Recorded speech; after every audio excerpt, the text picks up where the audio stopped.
Assalamualaikum warahmatullahi wabarakatuh. My name is Supalal Pranoto, the class of KPT weekend from Undaris, Ungaran. So, uh, I talk about the money. Money, money represents the six sense that makes it possible for us to enjoy the other five. What is money? Money is considered to be one of the greatest inventions of humanity along with the alphabet and wheel. Its role in society's life is still very important.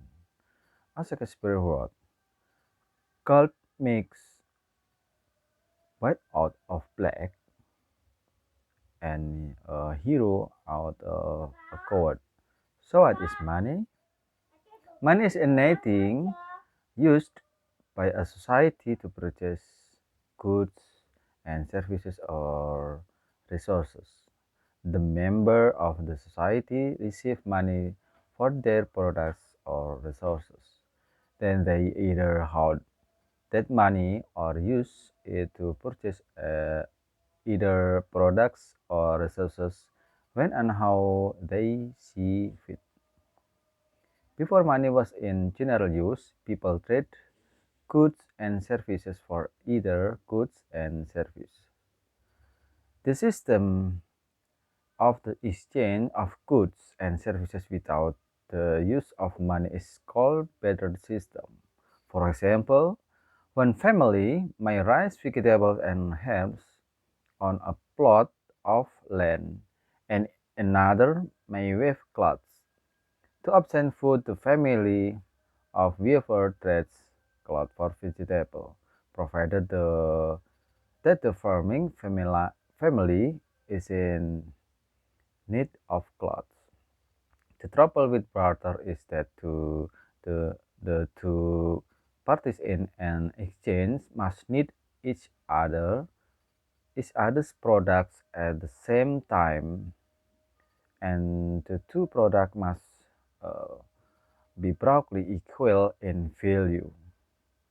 It may work it may work well when few products, primarily the necessities of life, are available. But even very primitive societies soon develop some sort of money to eliminate the inconvenience of trading by barter. Over the years, different groups of people have used all sorts of objects as a money, while still stones, peat, silver, salt, furs, tobacco, copper, cruces, and such metal as gold and silver. Such items are known as commodity money. The first coin made of gold and silver appeared in China in the 10th century BC. Alexander the Great, 315 to 323 BC, was the first emperor who engraved his image on the coin of this empire. Later, almost all the other monarchs followed suit. The use of paper money began in the early um, 17th, 17th century. Today, the most commonly used objects are metal coin and paper bills, which together are called currency. Money has been called the root of all evil. It has also been described as the lifeblood of commerce. But however you may look unite, money remains a great demand. Many economists give three main response or demand for money. One, The need for money for payment of weeks, rent, debts, and the cost of food, clothing, and shelter. This type, this type of need is called a transaction demand. The money is needed for transactions of daily life. The transit demand is the stronger among lower income people. They need almost all their money for the necessities of life. People with higher incomes can set aside part of their income for investment and savings. 2. The need for money for expenses that may arise in the future. The money is set aside for a rainy day, usually in a bank account. It is not usually invest long-term risk project since the money must be at hand when needed. The demand for this rainy day money is called a precautionary demand. It is held as a precaution in the event of future needs. 3. The need for money for investment purpose. People may want to invest money in a business, land, building, or antiques. These investments are risk, but people who invest in them are using their money and to earn money. The demand for this money is called investment demand. There is, there is always a chance of losing money in such investments. When the demand for money is for very risk project, it is called speculative demand. The function of money.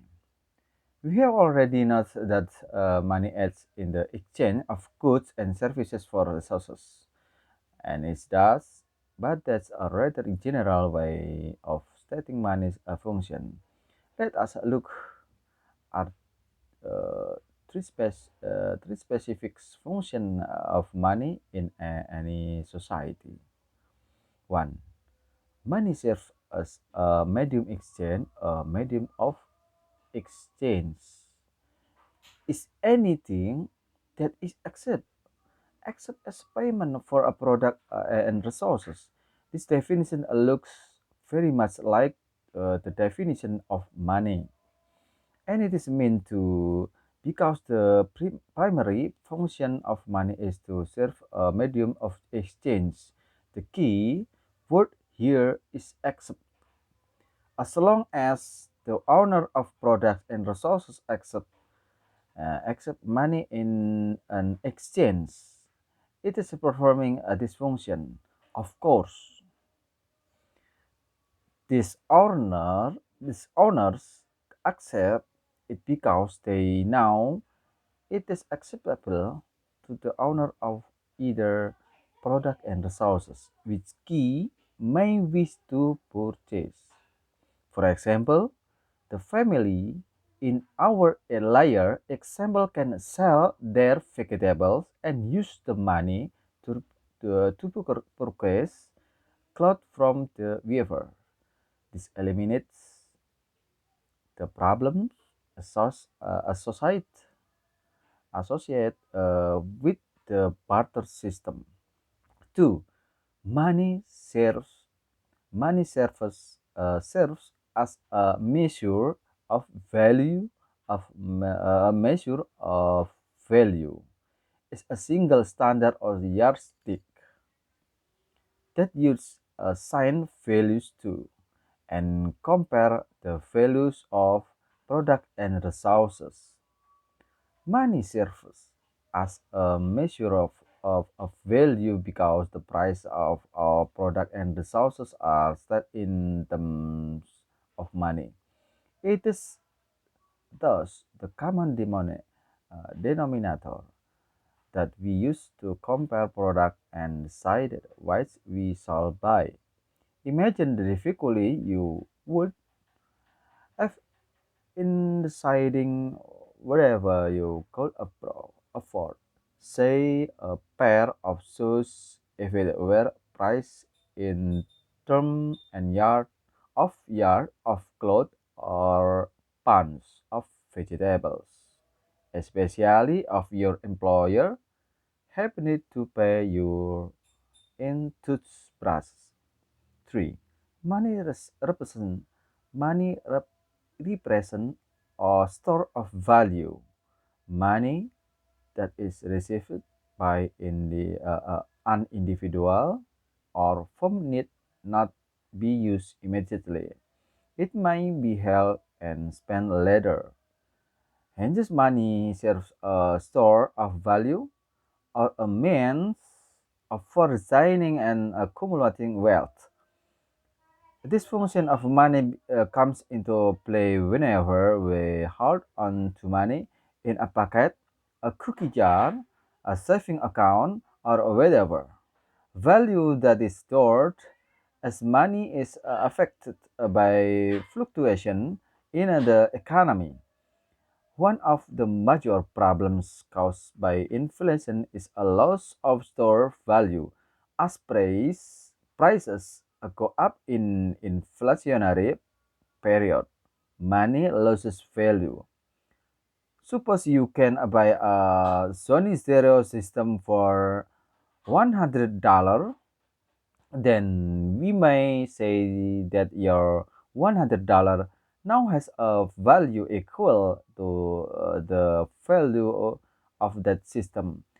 But let us suppose that you wait a while when done by the stereo immediately. If the price goes up to 100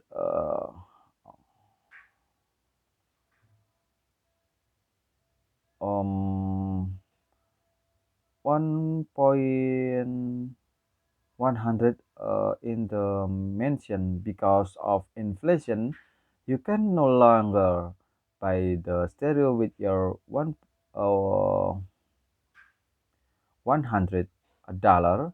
Your money has lost value because it is now worth less than the stereo. Important characteristic of money. To be acceptable as a medium of exchange, money must be fairly easy to use. It must be stretched and it must be capable of performing in its function. Together, these requirements give rise to five essential characteristics. One, divisibility. The standard unit of money must be divisible into smaller units to accommodate small purchase of large ones. American standard is the dollar, and it is divided in one hundredths, one twentieths, one tenths, one fourths, and one half through the issuance of coins. Pennies, nickels, dimes, quarters, and half-dollar respectively. These allow people to make purchase of less than a dollar, and of amount greater than a dollar. 2. Portability. Money must be small enough and light enough to be carried easily.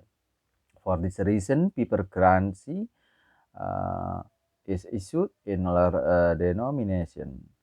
Multiples of standard units, 15, 20, 50, and $100 bills make our money convenient for almost any purchase. Stability. 3. Stability. Money sold retains its value over time. When it does not during period of high inflation, people tend to lose faith in their money.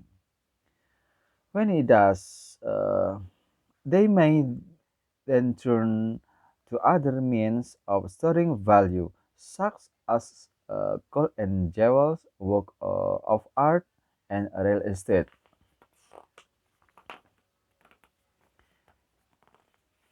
In extreme case, They may use a such item as medium of exchange as well. They may even resort to barter. 4. Durability. The object that serve of money should be strong now to last through reasonable usage. No one would appreciate for use a dollar bills that disintegrated as they were handled or coin that melted in the sun. 5. Difficulty of counterfeiting. If a nation's currency were easier to counterfeit, that is, to imitate or fix its citizens' world would be unsay, but effective is a payment. Even genuine currency would soon lose its value because no one would want it. Thus, the countries that issues currency to their to ensure that it is a very hard to reproduce. 1. Comprehension. E. Give answer to the following questions. 1. What is money and what do you know about its history? 2. What is barter and what is a trouble with it? 3. What is commodity money and who use this money? 4. Why do people need money? 5. Name the function of money and characteristic them. 6. Enumerate the characteristic of money. Which one seems the most applying to you and why? 7. Why should the standard unit of money divide into smaller units? Associate the following coins with the Moldavian ones: a penny, B, a nickel, C, a half dollar, D, a quarter, E, a dime. 6. Why is paper money issued in large denominations? 10. When do people tend to lose faith in their money? What do they do in this case?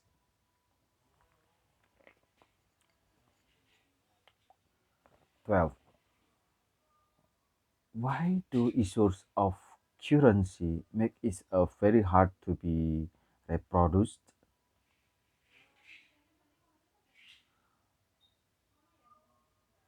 12. Money counterfeiting, it is a criminal or a civil case. What happens to counterfeit according to the appropriate articles of law in our country? Do you agree with the punishment stipulated in these articles? B. Find in the text the words of the following definition. 1. Coins and paper money, blah blah blah. 2. The means of exchanging a share for without using money, blah blah blah. 3. The necessity to save money for a time when you will really need it, blah blah blah. 4. Anything that is accepted as payment for products and resources, blah blah blah blah. 5. The quality of being steady and not changing in any way, blah blah blah. 6. A means for retaining and accumulating wealth, blah blah blah blah. Discussion. 1. What role does money play in your life? For instance, you have been offered two jobs. 1. A part-time, attractive, low-paid job. 2. A full-time, dirty, from the ethical point of view, a rather well-paid job. What will you choose and why? 2. If you possess a large amount of money, what will you do with it? Choose out of the following two items that will characteristic your action concerning your money. Give you reason. Use the following structure. If I possessed a large amount of money, I would put it under the metals, buy a lottery ticket, visit a casino, deposit it in a bank, buy gold, invest it in my own business, buy a Van Gogh, cook painting, buy shares of a corporation, invest it in real estate, go on a spending spree. 2. How much money do you need to consider yourself to be a rich person? It is possible to earn this sum of money in an honest way in our republic. 3. When you see a person for the first time, can you detect whether the person is rich with average income or poor? If yes, then how? 4. Can everything be bought with money? 5. What would be the consequences of a world without money? Would there be no property? Could we use a barter system instead? Thank you. Thank you very much.